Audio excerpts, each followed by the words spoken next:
Welcome to school and academic subscribers. और जिन्होंने subscribe नहीं किया है सब्सक्राइब कर लें। मुझे करो सर, कर दिया। Good morning friends.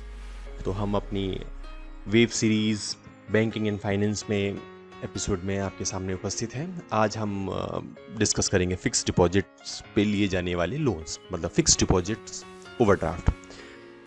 जैसा कि आप जानते हैं कि फिक्स डिपॉजिट को सावधि जमा या मियादी जमा भी कहते हैं, और इस पे लिए जाने वाले लोन को ओवरड्राफ्ट कहते हैं। तो जैसा फ्रेंड्स आप देख रहे हैं कि जो फिक्स डिपॉजिट ओवरड्राफ्ट होता है उसमें मतलब अगर आपके पास कोई एफडी है, आप एफडी होल्डर हैं, तो आप लोन इसके ऊपर बड़ी आसानी से ले सकते हैं। और जो इस तरीके का लोन होता है जो फिक्स डिपॉजिट्स के ऊपर लोन लिया जाता है, जो है आपकी एफडी के ऊपर लोन लिया, उसके लिए बैंक्स ना तो कोई क्रेडिट स्कोर देखती है, जैसे कि सिविल, सुना ही हुआ कि लोन लेने के लिए सिविल निकालना पड़ता है, इसमें सिविल की कोई ज़रूरत नहीं होती है। और एफडी ओडी मतलब एफडी के ऊपर जो लोन है वो सबसे आसान तरीका है, सबसे फास्टेस्ट है, बहुत इजी है, बहुत ही फास्ट है, और इसके ऊपर जो लागत है वो भी बहुत लो कॉस्ट है। अगर देखा जाए तो इसके ऊपर कोई फ़ीस नहीं लेती बैंक, ये नो प्रोसेसिंग फ़ीस जो में आता है। और अगर आप इसको निर्धारित अवधि से पहले भी क्लोज करते हैं तो इसके ऊपर कोई क्लोजर नहीं है।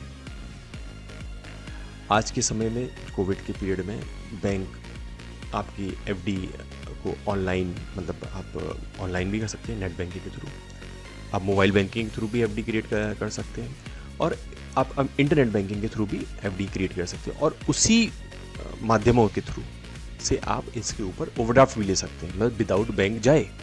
मतलब कुछ बैंकों ने आपको नेट बैंकिंग या आपका मोबाइल बैंकिंग के थ्रू ये ऑप्शंस दिए हुए हैं, जिसके थ्रू आप उनके निर्धारित ऐप जो बैंक्स ने निर्धारित किया उसके थ्रू आप 1 करोड़ से 3 करोड़ तक विदाउट पेपर कुछ ही मिनटों में आप आपकी अपनी एफडी के अगेंस्ट में ओवरड्राफ्ट ले सकते हैं। और ये कुछ बैंकों ने इसके ऊपर और सहूलियत दी है कि जो भी आपका एफडी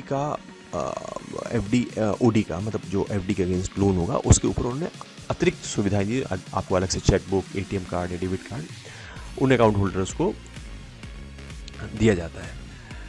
अगर हम बोले हम इसको ले कैसे सकते हैं, इसको अवेल कैसे कर सकते हैं, तो अगर आपकी एक एफडी है, मतलब आपके अपने नाम से, फर्म के नाम से, प्रोप्राइटरशिप, पार्टनरशिप, प्राइवेट लिमिटेड या उस तरीके की एफडी है, तो आप उस पर 90 से 95% जो आपकी एफडी है उस पर 90 से 95% आप अपनी एफडी के अमाउंट का लोन ले सकते हैं, अपनी एफडी को बैंक में रखकर।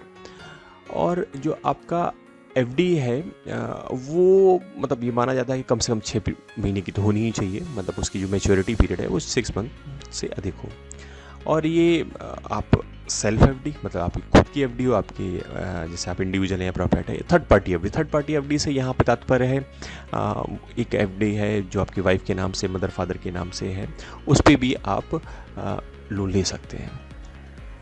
अब बात आती है कि एफडी ओडी का जो लोन होता है उसका रेट कैसे डिसाइड होता है। उसको रेट को डिसाइड करने के लिए बैंक ने 3 मतलब एक मोटा क्राइटेरियन किया है। पीएसएल में प्राइवेट सेक्टर लैंडिंग होगा, जो कि सबसे लोन्स देने में सबसे पहले प्राथमिकता दी जाती है, वो वाले आप उस सेगमेंट में आती है, नॉन पीएसएल में आते हैं या थर्ड पार्टी एफडी में आते हैं, मतलब जैसे मैंने थर्ड पार्टी आपको थोड़ी देर पहले बताया।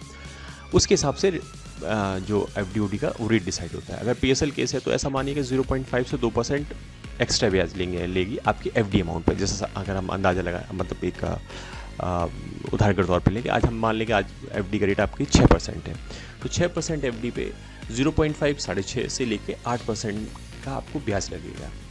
और अगर आप थर्ड पार्टी एफडी या नॉन पीएसएल का केस है तो बैंक एमसीएलआर या रेपो से लिंक करके उसको रेट ले सकता है। तो ये एक ये मोटा आइडिया है, वो आपके बैंक टू बैंक निर्धारित होता है, बैंक और अमाउंट पे निर्धारित होता है।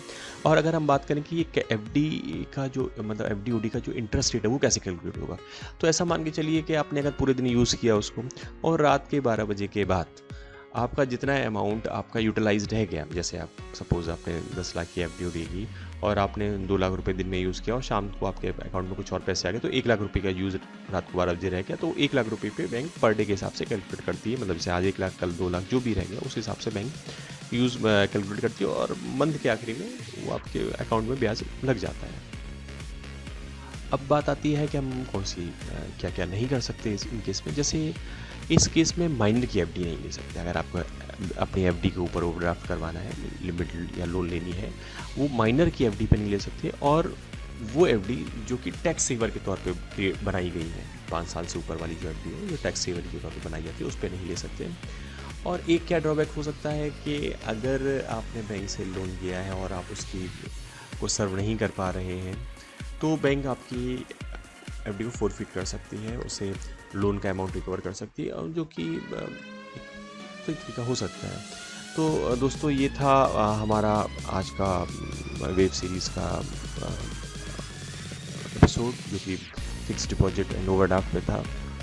उम्मीद करता हूँ आपको पसंद आया होगा। इसी के साथ धन्यवाद।